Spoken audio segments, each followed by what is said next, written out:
Kumustahin naman natin ngayon ang sitwasyon sa Batangas Port kung saan halos nangalahati ang mga bumiyahe ngayong Miyerkules Santo kumpara nung nakaraang taon. Mula sa Batangas Port, saksi live si Bam Alegre. Bam!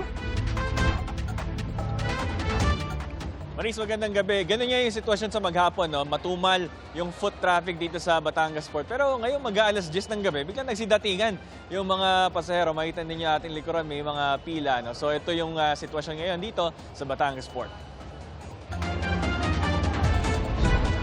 Isa sa mga pasaherong dumating dito sa Batangas Port ang mga bakasyonistang sina Ranji Pangilinan at mga kaopisina niya. Puerto Galera sa Mindoro ang pupuntahan nila. Holy Week and ito lang yung vacation namin. Magkaka-work. Okay naman po. Mabilis naman po mag-assist yung mga. Hindi naman po hassle. Unbothered fashionista ang peg ni Tina Gregorio sa Batangas Port habang hinihintay ang biyahe niya pa Ojongan, Romblon. Nakabili siya ng ticket online in advance. Okay lang po kasi ngayon kasi nakapag-book na po kami kaagad. So wala pong hassle. Pero palagay ko ang dami pong nakapila dun sa labas na wala pang ticket pa. Pero kapag pasahero lang na walang dalang sasakyan at wala pang online ticket tulad ni April Garga, kailangan ng pass mula sa Online Registration Assistance System o ORAS. 26 years siya nagtrabaho sa Korea at ngayon lang magbabalik bayan. Reunion nila magkakapatid sa Boracay at kahit nagmahal ang pamasahe, wala raw kapalit ang oras para sa pamilya. Sabi ng kapatid ko, ate, uwi ka, mag-reunion tayo. Sa nito nga, 60 years old na kasi pagdating kasi sa mga birthday, siyempre, lagi ako wala. Ito yung mga help desk para dito sa mga kailangan ng tulong sa Oras Pass. Yung mga walang internet access o kaya yung nahihirapan sa teknolohiya.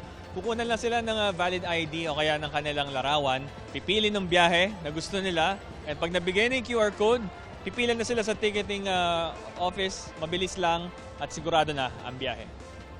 Si Engineer Anita Irigan natuwa sa aniyay mas mabilis na sistema ng pagkuha ng biyahe. Kaagad kami nakakuha ng pass para sa ticket. Ano na pa hiningi sa inyo? ID. Ito, ID. Mabilis naman, basta senior citizen. Ang pasahero namang si Arlene Gado, hindi pa gamay ang panibagong sistema. Para sa akin, hassle lang. Parang hassle. Kasi yung namin, 10, oras na 9:45 tapos may pila pa ulit dito. Quiet and peaceful ang Batangas Port buong Miyerkules Santo. Nagkaroon lang ng isang biyahe na kailangang palitan ng barko pero hindi naman na-delay ang mga pasahero. Nanatiling mahigpit ang seguridad at may mga nakadeploy ng mga K9 units sa buong pantalan. So far, compare din ulit sa last year, maluwag pa rin nating masasabi. Lagi kong sinasabi, hindi pa rin tayo pwedeng makampante kasi baka mamaya pa rin dumagsa hanggang bukas. Latest sa pasahero, pumalo tayo ng 77,000 as of kaninang 12 noon. Mas mababa compare last year. Nag-start tayo ng Saturday, March 28 hanggang kanina.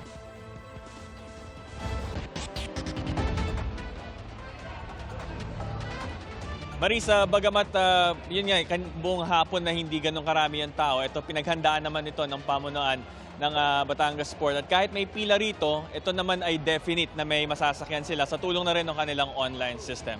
Ito ang live na sitwasyon dito sa Batangas Port. Ako si Bam Alegre, ang inyong saksi.